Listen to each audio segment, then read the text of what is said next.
Welcome to the Village podcast. I am your host, Nicole Trunfio. My why has always been to empower women and amplify the voices of mothers. We created the Village to share stories and ideas to embody the innate wisdom of a village, but on a modern day platform.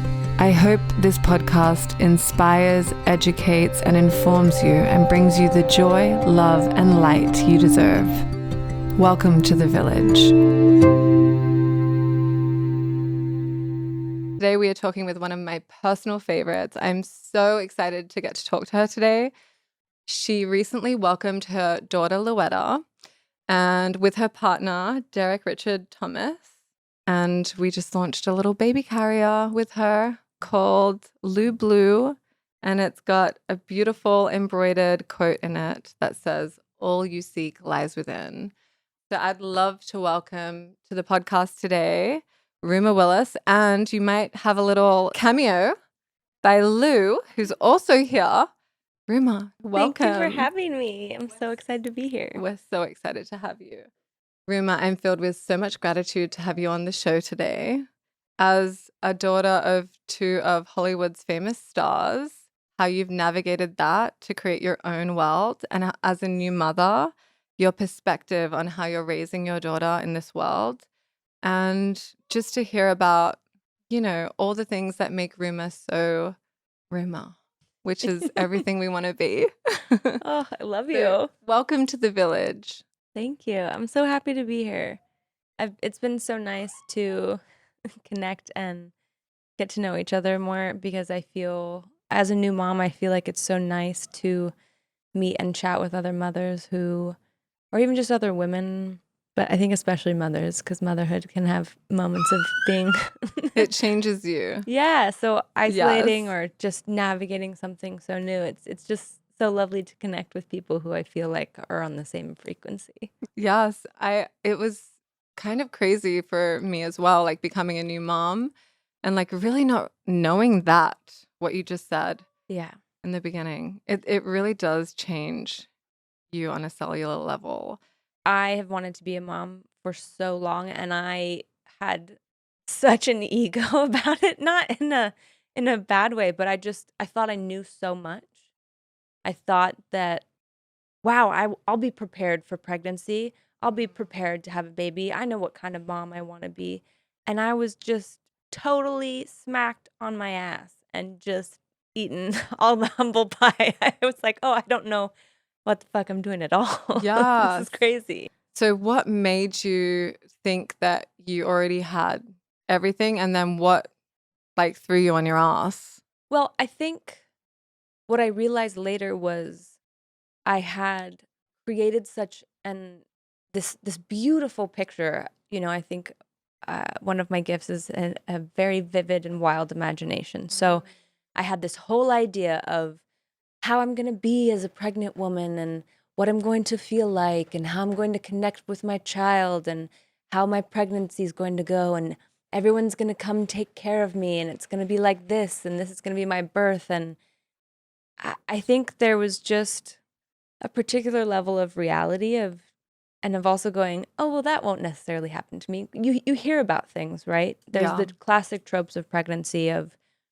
you're hormonal and super sensitive and you feel nauseous and you're tired, and you hear about these things and you see other women going through them, you watch them in movies. But when you actually get smacked on your butt with morning sickness or the hormone rushes or feeling so sensitive that you just don't really know how to navigate. At least I didn't. Maybe some women do it a bit more gracefully than I did. I think the biggest thing was the hormonal kind of emotional stuff. Because I even read this thing the other day, actually, that certain parts of your brain shut down, and then these new synapses are created and new information is downloaded to give you the tools to be a mother, to connect with your child, to keep them safe from danger, to, It's primal. Yeah. And you probably actually still might have that now. Oh, totally. Because I remember like I was like 6 months postpartum. I was like, oh, how did my husband stay with me during pregnancy? I was so crazy. I think it takes a long time to really like have your hormones balanced to a way where yeah. you have some kind of like independence from a child. Even now, still, my senses are so heightened. I think that there's a level, and again, the thing I was reading, it just talks about how you're changed forever. So there are parts that Yes. that just completely turn off and then get redirected to this. And also because, part of my cells are obviously in my child as well as yours, and then hers are in mine. So there's that intuition and that piece, but it's just wild. The things, anytime I walk by a banister or anywhere where there's a fall, and I think what I realize it is that you get this new kind of thing that clicks in your brain that is almost like the Terminator, where you're scanning for danger. And anytime you see danger, your brain has to play out the scenario of what could happen here so that I'm prepared for it. Yes. But that can really trip you out as a new mom. I would be sitting in the bath and I'd be going, okay, well, what if she falls? And what if I don't grab her fast enough? Yes. And you're sitting there going, I have a death grip on this child. She is not going anywhere, but it's almost having to just make sure or something. And it can definitely be a little, I mean, especially you, because you're an artist, and with your imagination, I could imagine where it goes. oh my It's God. like, There's so many aspects of it that are so lovely. And mind you, I realized I'm unbelievably privileged, and everyone around me, our close friends, remind Derek and I of this, but we have the most incredible child. She was sleeping through the night at 2 months old. She only ever really cries or gets upset if she's got a poopy or pee-pee diaper, or if she's a little overtired. I'm quite shocked. She's one of the most gentle, wonderful souls, and I feel so delighted and privileged to be her mom. Every day is this new discovery of. Yesterday we were in the car and I'd pumped in the car just to give her a bottle because she was hungry, and she was holding it by herself, and she's 6 months, and watching that connection of her brain suddenly going from not totally having hand-eye coordination to just it turning on for her is incredible. There's a lot that you can take credit for, because I've witnessed a lot of parenting styles, and you guys are very connected and very comfortable as a unit. You have the opportunity that you can stay together, Yeah. which is awesome. And just your comfort as a mother. I know just in our time together, I remember doing the breastfeeding cover that Yeah. shocked the whole world. And it's like, what? Why? This is so natural. And I love when a mother feels safe in a space or in a world that will really allow that and not see it as like a sexualized thing. And, you're giving your baby your feeling of safety. Yeah. That's a privilege, to feel safe Yeah. for all of humanity. I think that's the biggest privilege, is to feel Yeah. safe. And what's interesting for me is, Derek and I have talked a lot when I was pregnant about how we wanted to raise her, connect with her. And again, I'm not here to judge anyone else's parenting style. This is what works for me and my family. But we co-sleep with her, and a lot of the reading and kind of books that we read or things that we talked about prior, a lot of the information was that babies don't know how to self-regulate until they're over 2 years old. So this whole idea of crying it out is just, for lack of a better word, kind of bullshit. And I don't want anyone to feel bad if they have done that. Everyone's doing the best they can. Doctors actually, we got prescribed to do that. Like, doctors Everybody does. say that you have to do that. Teach them independence. Teach them this. It's And the way of the world. Yeah. It's about like, put your baby in the crib, get them out of the bed. And I understand that some people don't feel safe co-sleeping or bed sharing in that way. A friend happened to give us a book called Safe Infant Sleep that was really, I think, pivotal for both of us having an understanding of what would work.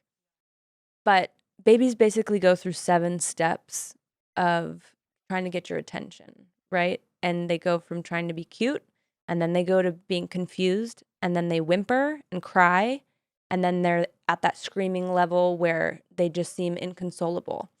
And so when you're trying to do that kind of sleep training or letting them cry it out, what happens, and they've done testing on this, which is so sad, so they'll test their stress levels, and when they stop crying, the stress levels don't go down. They actually just think that they're dying or being abandoned, so they stop wasting energy on crying. Wow.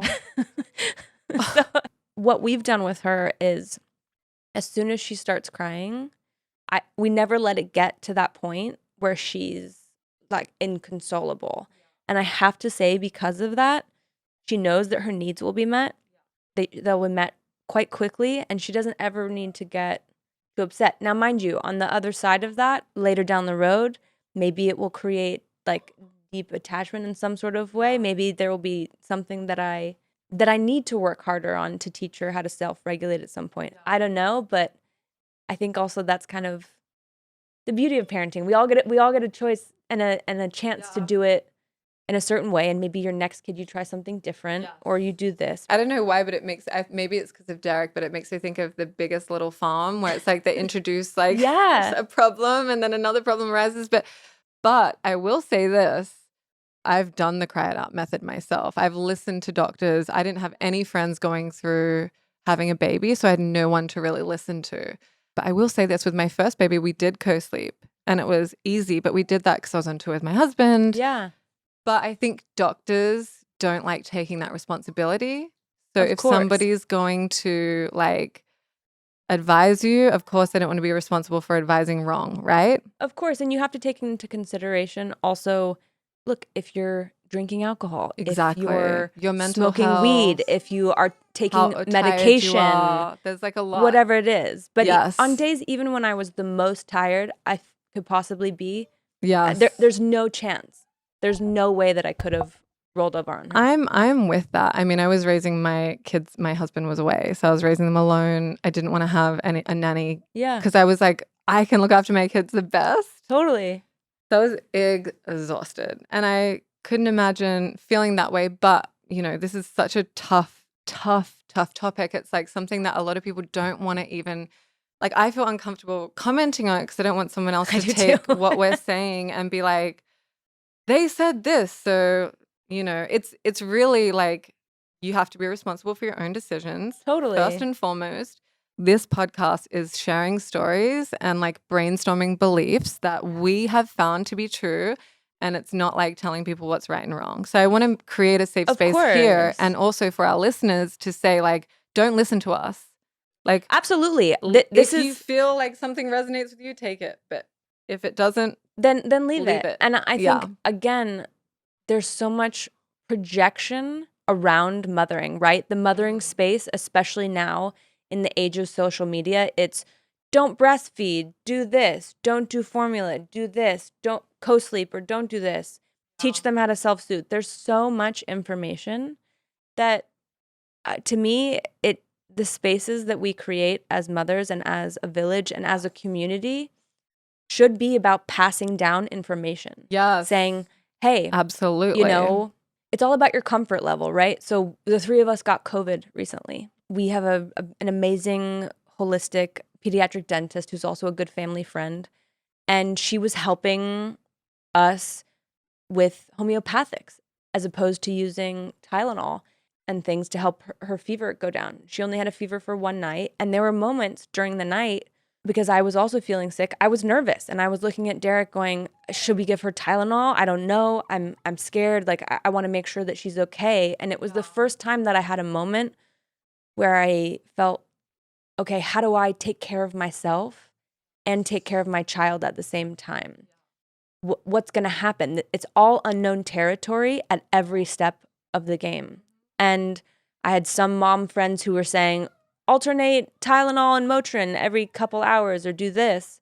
And I have to credit and thank Derek and our friend, because they were the ones that said, I know it feels a little scary, but let's just try to see if her body can fight this. We can have our comfort level of, if her fever gets, above this, then, we can consider giving her Tylenol, but let's really see what her body can do. Let's see if she can fight it off, because when you allow your child to do that, their immune system is so much stronger. And Yeah. again, we had to find our comfort level. We then were putting her in and out of the bath and doing these homeopathic drops, and that's what worked for us. But maybe that doesn't work for everybody, and maybe your comfort level is different. And if you want to give your kid Tylenol because that makes you feel safer, then do it. I'm not here in a place to try and ever mom shame or tell somebody that what way or what they're trying to do doesn't work. What I want to do and strive to do and would like to continue doing, even though I feel slightly silly because I'm quite new at this still, Yeah. is just try to provide people with information. Yeah. Because I think that is really what's missing. Absolutely. And I also think like there is something to be said about just like a mother's intuition and Absolutely. innate wisdom. Like I always say to my friends, they have these lists of baby stuff that they need. Really, they just They just need you. They're so simple. And They like I literally just remember need even you. my first baby, I didn't even have a nursery. I just had diapers. I tried the cloth diapers. That was not like it didn't work for me. I'm still very interested in it. I haven't completely dove in yet, but I really want to try it. I have been doing elimination communication. I love this. I need to hear more about this. It's incredible. It's so Yes. validating. Yes. We got a little potty. Yes. Derek even has a little potty song for her. How does it go? Oh God. Can we educate our mummies? Just maybe they want to use it. Oh, Pass on some wisdom. God, it goes, oh my gosh, how does it go? Pooping on the potty, elimination, communication. It's so silly, but it's this little top hat. And so it's all about taking your baby's cues. Mind you, I have the privilege right now that I've gotten to spend every day with her. I haven't had to go back to work. So I totally understand that, there are challenges that way. But we put her on the potty, and when she would make these funny faces and she would just start to furrow her brow and her mouth would kind of look like she was sucking on a straw, and then I would hear her poop and it was super loud. So then we got this little potty, and whenever she would start to make that face, we would just pull her diaper off and sit her on it. I think I have a video of actually the first time we did it. And she just poops in the potty now if I can catch it. Yes. And it's so delightful. Yes. I'm trying to work on teaching her, because basically babies have bodily awareness. So they don't want to poop themselves. And we train them out of it by putting them in diapers. So the more that you can, and obviously, look, there's no way I catch all of her pees because they don't make a cue for it. I mean, maybe they do if you're super, super aware, but I try and get as many as I can. That's amazing. Yeah. I love that. It's awesome. I think it's so great. I mean, I'm really curious to hear about you have so much wisdom and you've come into motherhood in such a graceful way. And it's something to really look up to. It's really, really special. And I know that you talk about privilege and it's great to be aware of that. I remember listening to an interview and you were so excited to become a mother. Oh my gosh. And yeah. that's kind of like, I mean, being a mother is one of the most, if not the most important role in the whole world because you're raising up the next generation. Absolutely. So what inspired you or kind of paved that pathway for you? I've always wanted to be a mom since I was like, 15, younger. There's always been a part of me that has known that is part of my journey in this life. I knew it, and all through my 20s, it was actually so hard. I don't know if anyone's heard of spirit babies or if you believe that, but if you do and you're into the woo-woo, I felt like I had the souls of these babies around me just like banging on my shoulders or my head, being like, Mom, we're ready to come in, because all I could do all the time was just think about becoming a mom. And I had to really be patient. And I think it's interesting because I really had to, Lou decided exactly when she was going to come in, and I feel like she really chose me and she really chose Derek, which is great. I mean, she's the most magical being that I've ever met in my life. But I think for me, motherhood feels part of a deeper calling. I remember, I don't know how many years ago it was, because I'm horrible with things like time like that.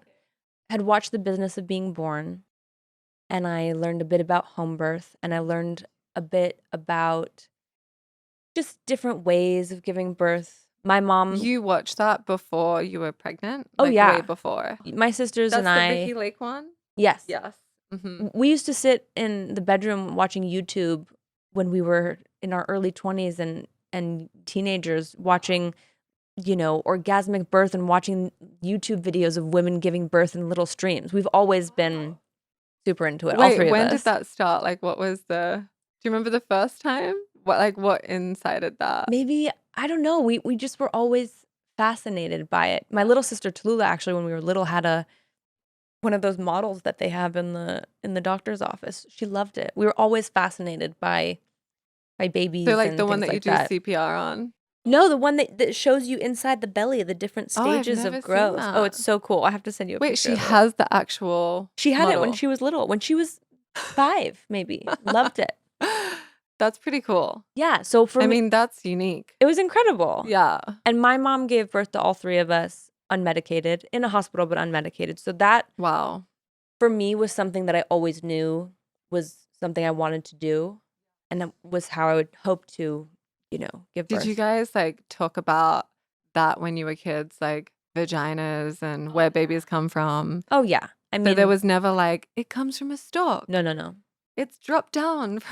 No, we had books, like, probably even way too early than we should have had, that, You were like, babies come from my vagina. yeah, and here's where they come from, and here's your Yeah. cervix, and here's this. I'm kind of in that phase right now. I'm just being Yeah. honest, but it doesn't. I'm glad to hear you say that is what I'm saying. Like, tell us more about that. It was just I that think from it's day important. one. Yeah. What about Santa Claus? Santa Claus is real. And what about the Easter Bunny, the Tooth Fairy? Oh, yeah, all real. All of it? Yeah, keep the fantasy alive, Okay, baby. cool. I Okay. think it's important to teach kids really early, and this is About something their body. about their body, so that there's a respect and value that they have for it. I think one of the biggest pieces of just my journey and myself in the last, almost in 35 years I've been alive. I wish that in school, people had spent less time telling me what kind of STDs I was going to get, and telling me that I was going to get immediately pregnant as soon as I had sex, than explaining to me how my cycle worked, Yes. and explaining to me what pleasure was, explaining to me about consent, explaining to me about how to be vocal about, chatting with your partner about sex, and saying what, like, I don't know, just having more openness and comfortability to talk about protection, to talk about, hey, have you been tested recently? Because I think there's this, are you on birth control? What's going on? I mean, I always talk about it like with school. Like, I wish they would teach kids how to have relationships. Yeah. Like how relationships actually like evolve, and what's the breakdowns with them, and how they've got a lot to do with you and your childhood, how to invest their money, and about taxes. Yeah. All right. Okay. We had to take a pause because Lou needed to eat, but I'm going to circle back because you said something about eating your frozen placenta, and I want to know more, because you know what? I'm down to be feral.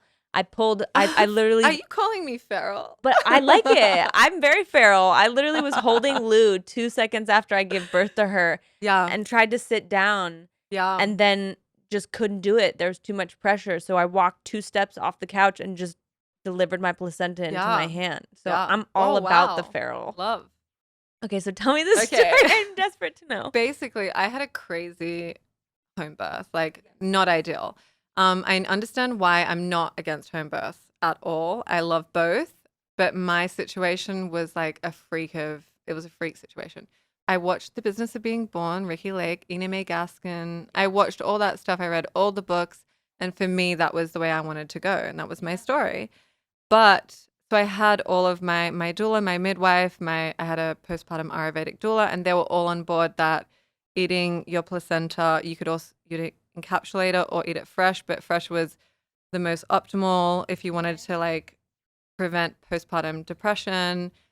These are all theories, obviously, as we're saying. Nothing is medical I'm advice. here for it, girl. Let's go. Anyway, my mother experienced postpartum depression, and it kind of sent her into a really heavy place. And so that was my story. So I went all in. I never like saw it. My husband and my postpartum doula cut it up into strawberry-sized pieces and froze it. And it was my husband's task to make me a smoothie every day. And the smoothie consists of like banana, peanut butter, chocolate, whatever. It was delicious. And I drank it Wow. every single day until it was gone. And I never even thought twice because it was so delicious. Because it's okay, so it's just frozen. It's was not a like you were frozen having piece of like a placenta. steak situation. No. It's almost like a fruit that's like blended into your smoothie. I'm down. And it was great. Look, I'm here for the placenta. I will say this though, when I had a hospital birth the next time, because of the environment of a hospital, I didn't want to take the placenta because I wasn't sure what antiseptic. Fair enough. You know what I mean? Like Totally. it was different. And I didn't really want to encapsulate it. There's just so many like chemicals in a hospital and like disease. I was like, no. Mine went straight I'm into good. a Ziploc bag. Yes, yes, exactly. And into the freezer from home. Wait, let's talk about I want to talk about like what led you to make the decision for a home birth, your home birth, and how that was for you. Yeah. So, like I said, I watched The Business of Being Born, and then many, many years ago. And then when I was pregnant with Lou, I think it was a really early decision. I told Derek quite early on, I said, I think I want to have a home birth. I was a little unsure, but I was pretty sure that that's the direction I was leaning because I really wanted to be able to control my environment. I had an incredible doula, Lori Bregman, and we chatted a lot about it. And I had my OB, Dr. Crane, and my midwife, Alex Evangelidi. And so I had an amazing team, right, that made me feel incredibly supported and really informed me. I knew that I was not going to be on my back. I knew that I was not going to get an epidural. It was a non-negotiable for me. That's just how I held it. I have no feeling towards anyone. If that's what works for you, absolutely do that. I've had plenty of friends who've chosen to do that, and that's great. What I do know is this, and what I can say is this. If I was on my back in the hospital, it would have been very challenging for me not to get an epidural. The way that I was able to make it through an unmedicated birth, mind you, whether you're at the hospital or not, was because I had a bathtub. I was on my hands and knees. I was able to eat. I was able to drink water. I was able to shift positions and find what worked for me. I was able to work with my contractions. When you are on your back, you are not able to work with your contractions. And that's just what worked for me. I would truly, I'm not trying to give advice, but truly anyone who is interested in trying to go for an unmedicated birth, the biggest things I would say is if you can't afford a doula or don't have access to it, have your partner read. There's a couple books. I'll find them. So we can add the resources. Yeah. There's a couple books to read. I think one is called The Birth Partner, and just really go over and advocate what your choices are so that while you're in this total zone going to get your baby, going through that transition period, whether it's your partner, your mother, your friend, whoever's going to be there can advocate for you. Can say, no, she doesn't want to have an IV hooked up. She wants to be able to have intermittent fetal monitoring. There's so many things that they say this is just a standard practice of care. Yes. And be able to advocate for yourself. Yeah. You don't have to be strapped down on your back with constant monitoring so that you have to go through your contractions. Really double check, ask the questions. Every friend that I've had that has told them that their OB has said to them, your baby is going to be too big, we want to induce you, have all ended up with C-sections. whether they are necessary or not, I'm not sure. I'm not a doctor, but I just think that it's important to advocate for yourself. Yeah, and know as much as Know as much as possible. you can. Like know both sides, know Exactly. all of the stories, so then you can be like, okay, what resonates with me? And what do I then feel safe with? What's going to also, make me like, feel the even safest? if you choose your path, we both know that like the path that's chosen doesn't always go as planned. Doesn't always go as planned, right? So then you also have that information to make choices based on, you know, what if that doesn't work out? It's like, For sure. I had an incredible home birth, and I think I would do it differently next time, knowing what I know. so what, like, how was it and what would you do differently? My family, I always knew that I wanted my family there. So both of my sisters were there. My mother was there. Derek was there. My doula was there. And my midwife and both my midwives. She had an assistant at the time, but who's now a fully certified midwife, who's incredible. My family came over super early, and I think I would maybe try and labor a little bit more by myself or just with, my partner next time, because my labor slowed down a little bit. But also, it was a very psycho-spiritual experience for me. I really moved through a lot of fear and moved through a lot of, I don't know if I can do this. I'm scared while I was having the contractions. And I'm a Leo, so I thought I wanted an audience, my midwife kept saying to me, I think you're going to want to be in this bathtub where it's quiet. And I was like, I think I'm going to want to be in the living room. I'm going to want to be where everyone can see me. And that's exactly where I ended up. Yeah. I think that I might take a little bit more time to be with myself, to be with just my partner. Lou will absolutely be there. I know that for sure. I did a lot of my laboring in the water, but when the time came, because it was a very tight squeeze down there, I was holding a lot of emotional, just trauma Yes, as we all do. and just stuff from over the years. Yeah. In my pelvic floor, I was holding a lot of emotion there. Yeah. The biggest advice I could give is start for your first child. Start doing the perineum massages with the oils. early. Yeah. Early on. Mm-hmm. Do it early on. You can make it something that you do yourself, a self practice. You can do it with your partner. You can do it in a very clinical way. You can do it in a sexy way. Whatever it is, start doing it and really start having conversations and doing work with yourself to really help release anything that you're holding there. I wish that I had worked. That is truly such beautiful advice. Like, wow. There was a lot there, and I think Yeah. it's a little bit of the reason why I tore a little bit. Not bad, but it was so tight. I could feel it towards the end of my pregnancy. Even when I was trying to feel my cervix or feel what was going on in there, it was literally like, this might be TMI, but whatever. I could feel, like, even if I tried to stick a finger up there towards the end, it was like my body was pushing it out. It was so tight. So then when I was in the tub pushing, her heart rate was going down a little bit. So my midwife and I kind of looked at each other. She was very calm about it. I wasn't scared, but she said to me, I think we need to get you out of the water. Did they have her hooked up to a monitor? Intermediate fetal monitoring. So basically what that is at the hospital, they'll put one on you that stays on all the time. Right. But what we were doing is just in between every couple contractions, they were just checking her heart, which gave me so much more freedom to really just kind of stay in my zone. She ended up having me hop on a birth stool because I think I wasn't getting enough gravity. First time mom, and my water hadn't broken. I broke my own water bag. You did? Like physically with your finger? With my finger. Wow. Which was crazy because I had made it to 8.5 centimeters, yeah, right. maybe even 9. Yeah. Because all of a sudden I was in the bathroom and I started feeling this desire to push. And I was looking at my doula going, can I push? And she was like, I don't know, because my midwife wasn't there yet. And so finally they let me push, and I was in the tub pushing, and I went to feel to try and see where it was, and I just felt this water bag. Yeah.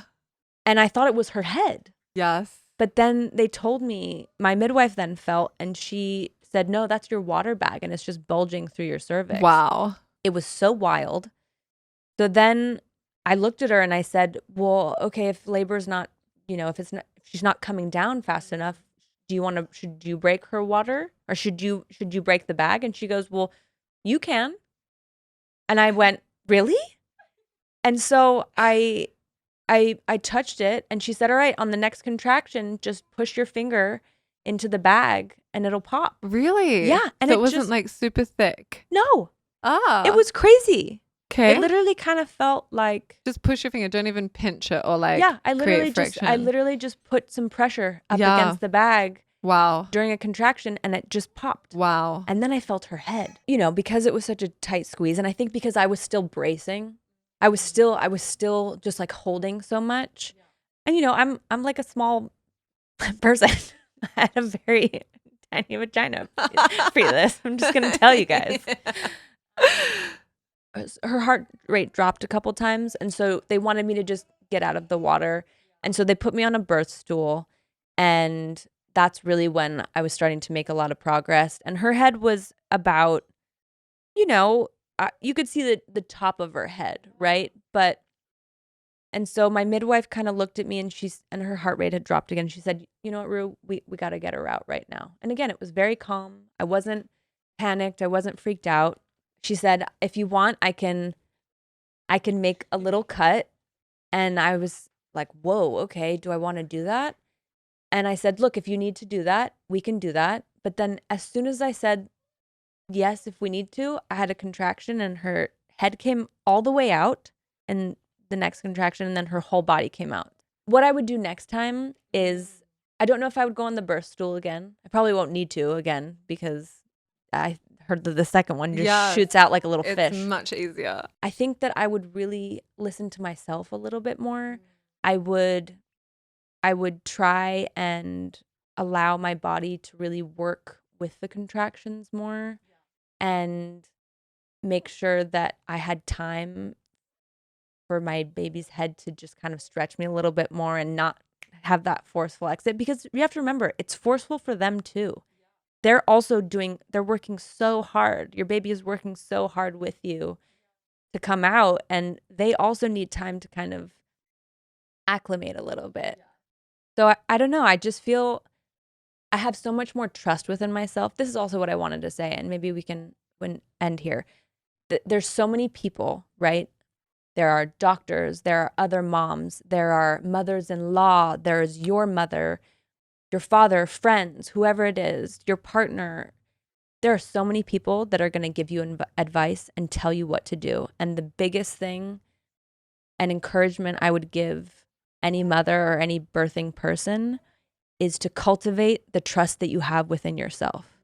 You are so connected to your child and you're so connected to your body, and really listen to yourself.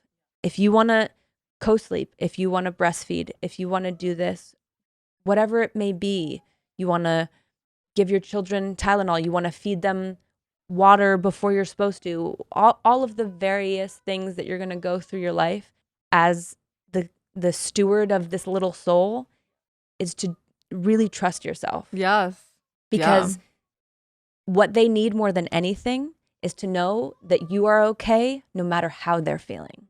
If you can show them that you can be okay, whether they are screaming, whether they are toddler having a tantrum, whether they are experiencing big emotions for the first time. As soon as you let their emotion allow you to become dysregulated, they're going to be like, I'm not safe. I don't know what to do. But if you can show them that you can be safety for them no matter what they're experiencing, I think that's the best thing that you can do. And I think it comes back to the word safe, which is like feeling safe and creating a safe environment for you as a mom. Totally. But also a little trick, because I know it's really hard for parents to not react because it's such a stressful time when they're crying and you're like, I don't know what to do. Like a couple of people have told me a little few tricks. It's like when you're pregnant, sing to your baby. When you have your baby, you start reading to them immediately and singing to them immediately. And then when they're crying and you've got nothing else to do, I think singing, no matter how good or bad your voice is. Totally. They love My it. husband's never heard mine, but I'll sing to my babies. Yeah. But just like it calms you down, which calms them down, Yeah. generally speaking. Are there any like little tricks that you feel like you've gained along the way? I go through a checklist. I check her diaper if she's crying. And again, I preface this by saying I have the easiest child in the world. I cannot speak to mothers who have had to deal with babies that have colic or scream through the night. I don't have that experience, so I can't speak to that. I don't know how I would necessarily manage that. What I know about my daughter is that it's one of three things. She's either got a dirty diaper, or she's hungry, or she needs more stimulation. Those are right now at 6 months, those are the three things that really occur for her. So I do the little checklist. And then the biggest thing, which is, I have to say, self-admittedly, sometimes hard to look at as a mother, I check how I'm feeling, because her nervous system is the same as my nervous system for a long time. And we forget that. And sometimes Derek says it to me and I get so resistant to it because I don't want to think the story that I make up is somehow I'm a bad mother because my emotions are affecting my daughter. But he'll be like, "Hey babe, how are you feeling? Are you doing okay?" And so I have to then go, "Okay. Am I upset? What's happening? Is he upset? What's like what Energetically, energies yeah. are feeding into how she's feeling?" And then I just take a moment and I go, "Okay. Everything's fine. I'm okay." I remember that I can be confident on nights even when it's been hard to put her down. I'm just like, "I got this. I can do this. She just needs to feel safe." It's all about feeling safe. I'll tell you that that doesn't change, because if I'm like in a bad way, it affects everything, my kids, everything. It's like as mothers, we have to take care of ourselves. So we can take care of our kids. Exactly. But by the way, still to this day, I'm 35 years old, and you know who I wanted when I was giving birth? I wanted my mom. I wanted to feel like I had this energy field, and it was so beautiful to have my sisters and my mom there. And that might not work for some people, but I felt like I had this lineage of women Oh, yeah. helping to usher in the newest member of our lineage, and it was really powerful That's for so me. beautiful. And those images are like, wow, so powerful. It was great. I had them holding onto my hands, and then, her dad caught her when she came out. And So then you can cultivate that with her when she has her babies. Oh my God. It's so beautiful. I'm not ready for that. Oh Lord. I always think about that just in terms of, being a mother, and just watching your bond is so beautiful, and what you've created for your family. It's so special. Thank you. I think we have to go, but I feel like I could talk to you forever. We'll do this again. I promise. To show you, because I don't think you've seen it yet. Oh yes. We just did a collaboration with Rumer. One of the things that her and Lou do together is go for little walks in farmers market together. We go to church. That's what I like to call it. We go to church. So we did armadillo baby carrier in Lou Blue is the color. And oh, it looks so good. It's so cozy. And we have this beautiful embroidery that Rumer has. If you guys haven't discovered this, because I actually didn't know that this existed when I first got the this weather cover? It's amazing because you can just pop it on over their heads. Yeah. Fun. But where does this quote come from? It's so cute. All you seek lies within. Lies within. It's something that just popped into my head years ago, and I think so often we try and look outside ourselves to seek validation, to find love, to find have someone else give us an answer to what we should do. And it's been a practice for me, especially now in motherhood, to not only remember that I have all of the resources within me to be the best mother I can possibly be to her. I have all the resources within me to figure out any problem I need to figure out. And when you're pregnant and everything you want is right inside of you, So It is. It's got it's got multiple meanings. But I It thought for a is. carrier, it would be also really nice because, as a new mama and you're holding this baby, like it's the closest you'll get again to having them inside of you. So all you seek is right in your zone. I love that. Yeah. And so to end our episode, we have like, what are words of wisdom, which is just that. Yeah. All you seek lies within. Thank you so much for joining us on the Village podcast. I couldn't think of a better guest. I'm so, so, so honored to be doing this collab with you, and Me too. excited to talk more and share our journeys as mothers together. Absolutely. I feel like there's going to be much more to come with this. Yes, I love it. Thank you so much. You. Thank you for listening to the Village podcast, where we share unique stories, normalizing conversations and experiences in pregnancy, childbirth, postpartum, and motherhood. We are here to serve, and we really want to hear from you. So feel free to share, comment, like, and subscribe to keep this village growing. We are eternally grateful for you being with us and sharing space today. Until next time.